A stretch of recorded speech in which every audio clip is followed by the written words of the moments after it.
Panini a eu ses big news et Urban a également droit à ses annonces. On connaissait les titres qui devaient sortir et qui vont sortir en janvier et en février.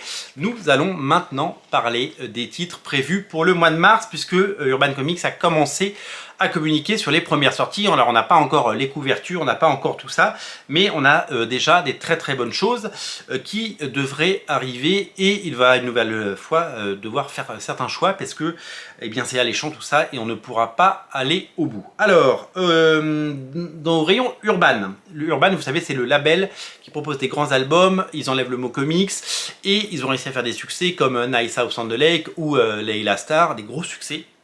Donc du coup, certains titres ont droit à un traitement directement là-dedans et d'autres ont droit à eh bien, des rééditions. Et c'est le cas de Black Science de Rick Remender et Matteo Scalera qui arrive enfin. Alors je militais secrètement dans ma tête pour une réédition digne de ce nom de Black Science. J'avais lu les premiers tomes de Black Science à l'époque, j'ai pas gardé les premiers tomes, pourtant j'avais bien aimé et je les faisais pas garder parce que je sais pas, déménagement, enfant, je ne sais quoi.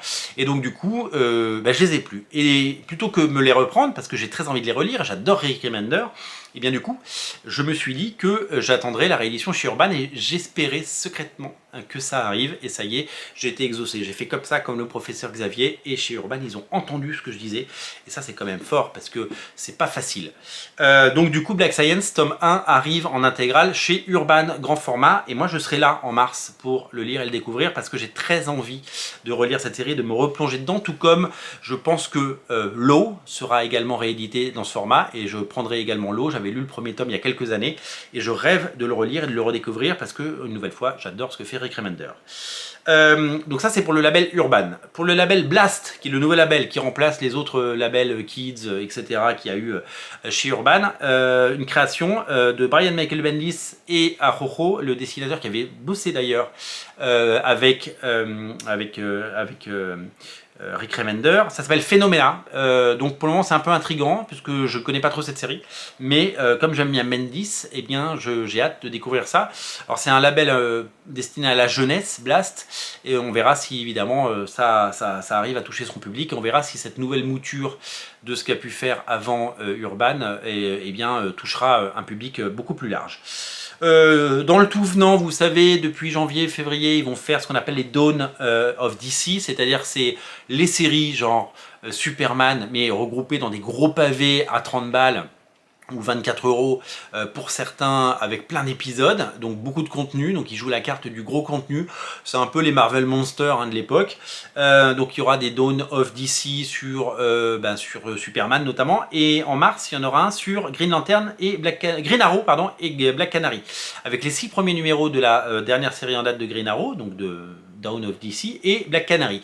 Alors je n'ai lu aucune de ces deux séries parce que Green Arrow je ne lis pas du tout et j'ai dû lire le Green Arrow de Kevin Smith il y a bien longtemps, et Black Canary je ne lis pas non plus parce que c'est pas Black Canary en fait, c'est la série Bird of Prey et paraît-il que c'est très bon, en tout cas j'ai lu des commentaires en ce sens, donc voilà.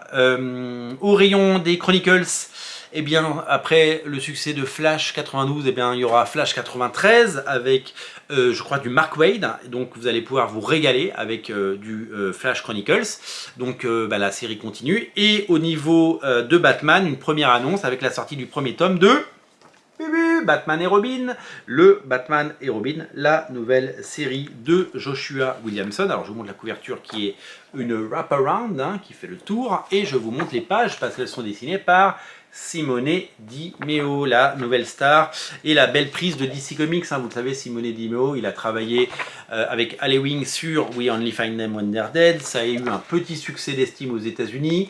Ça a eu un petit bid d'estime en France, malgré le succès du tome 1. Le tome 2 et le tome 3 n'ont pas trouvé preneur. Et donc on se retrouve avec un dessinateur superstar et débauché par DC Comics et lancé dans le grand bain puisqu'il dessine la série mettant en scène Batman et Robin. Donc le premier tome arrive au mois de mars. J'ai les 2 premiers numéros en version originale que j'ai pu acquérir lors de mes voyages à l'étranger à l'automne et je suis absolument ravi. C'est très joli, je suis très fan du dessin de Di Meo et donc ça risque d'être un très beau succès une nouvelle fois pour DC Comics et pour Urban Comics. Alors c'est pas terminé hein, pour les annonces de Urban, mais à l'heure où j'enregistre, eh bien c'est toutes les infos qu'on a. Donc il y aura évidemment d'autres émissions pour vous donner les news de mars et puis peut-être d'avril et puis de mai, toutes les news qui vont arriver dans les prochains jours, et on sera là pour les commenter et on sera là pour vous les annoncer, parce que c'est ça Radio Comics, c'est vous parler de toute l'actualité comics et vous tenir informé au plus près. Bien entendu, si vous voulez soutenir la chaîne, un petit pouce en l'air, si vous voulez vous laisser un commentaire, vous vous abonnez ou vous partagez la vidéo, et puis si vous le souhaitez, eh bien il y a un compte Tipeee en lien en descriptif de la vidéo, libre à vous si vous le souhaitez, eh bien de mettre quelques euros selon vos envies et vos possibilités. Merci à vous, salut!